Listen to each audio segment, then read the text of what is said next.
जब हम प्राचीन सभ्यताओं के बारे में सोचते हैं तो अक्सर हमारे दिमाग में एक साधारण से जीवन की तस्वीर आती है ना। लेकिन क्या हो अगर हम कहें कि हजारों साल पहले एक ऐसी सभ्यता थी जो आज के विज्ञान के कई सिद्धांतों को समझती थी। आज हम सिंधु घाटी सभ्यता के उन्हीं तकनीकी रहस्यों से पर्दा उठाएंगे जो ये दिखाते हैं कि वो लोग अपने समय से कहीं आगे थे। और यही सवाल आज के हमारे इस विश्लेषण के केंद्र में है। ये सुनने में भी थोड़ा अविश्वसनीय लगता है, लेकिन जो सबूत मिलते हैं वो एक अलग ही कहानी बताते हैं। देखिए, सिंधु घाटी के लोग सिर्फ किसान या व्यापारी ही नहीं थे, वो कमाल के इंजीनियर और केमिस्ट भी थे। तो चलिए सबसे पहले जरा समय में पीछे चलते हैं। सिंधु घाटी सभ्यता, जिसे हड़प्पा सभ्यता भी कहा जाता है, लगभग 2600 ईसा पूर्व से 1900 ईसा पूर्व के बीच अपने चरम पर थी। ये मिस्र और मेसोपोटामिया की सभ्यताओं के साथ दुनिया की सबसे पुरानी और सबसे एडवांस्ड सिविलाइजेशंस में से एक थी।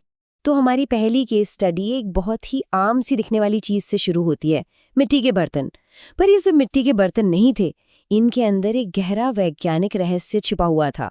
सिंधु घाटी के कुम्हारों ने जो बर्तन बनाए वो इतने मजबूत थे कि आज भी लगभग 4500 साल बाद हड़प्पा और मोहनजोदड़ो की खुदाई में वो वैसे के वैसे मिलते हैं।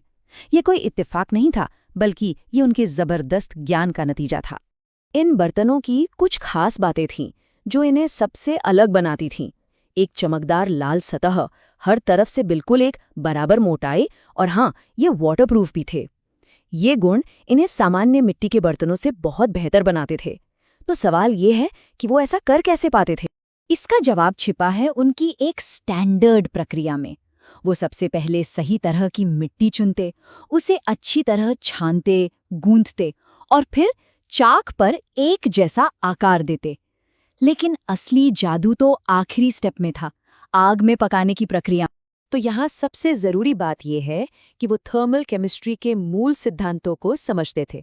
उन्हें पता था कि अगर बर्तन को बहुत ज्यादा तापमान पर पकाया गया तो वो चटक जाएगा, और अगर तापमान बहुत कम रहा तो वो कमजोर रह जाएगा।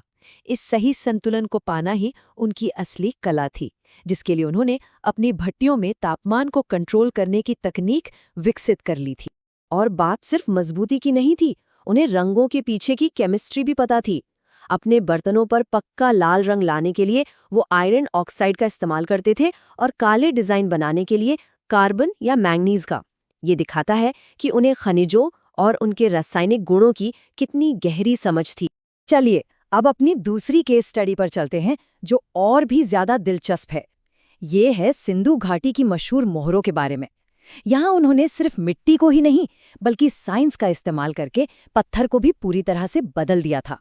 इन मोहरों को बनाने के लिए वो स्टेट टाइट नाम के एक बहुत ही नरम पत्थर का इस्तेमाल करते थे।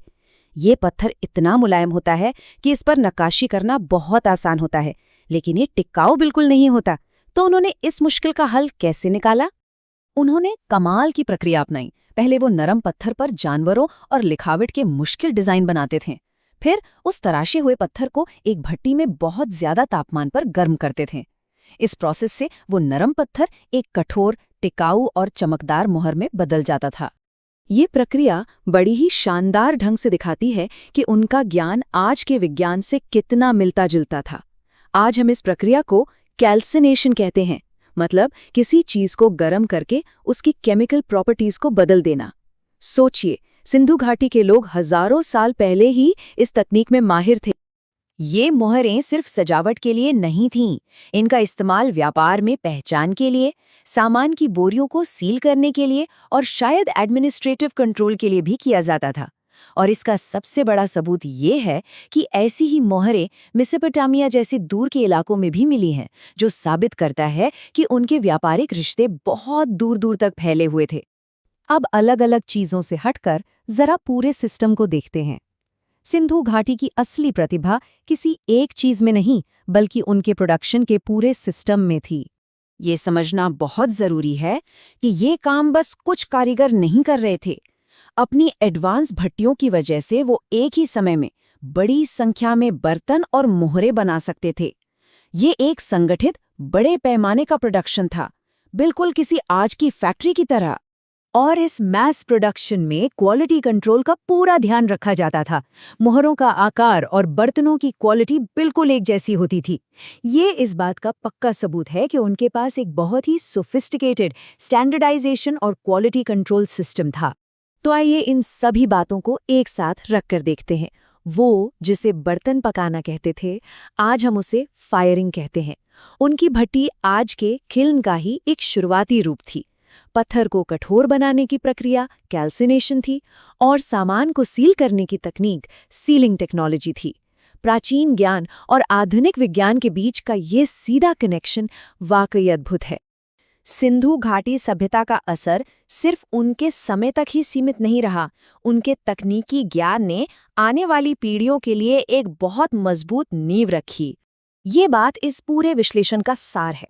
इन चीजों को सिर्फ कला के नमूने समझना कहानी का बस एक छोटा सा हिस्सा है। असल में तो वे उस जमाने के वैज्ञानिक दिमागों की उपलब्धियों का एक ठोस सबूत हैं। ये ज्ञान कभी खोया नहीं।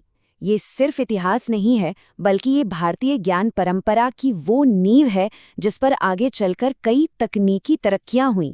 इसने बाद के वैदिक काल की तकनीकों को, मेटलर्जी के विकास को और भारतीय उपमहाद्वीप में शिल्प और व्यापार की परंपराओं को गहराई से प्रभावित किया।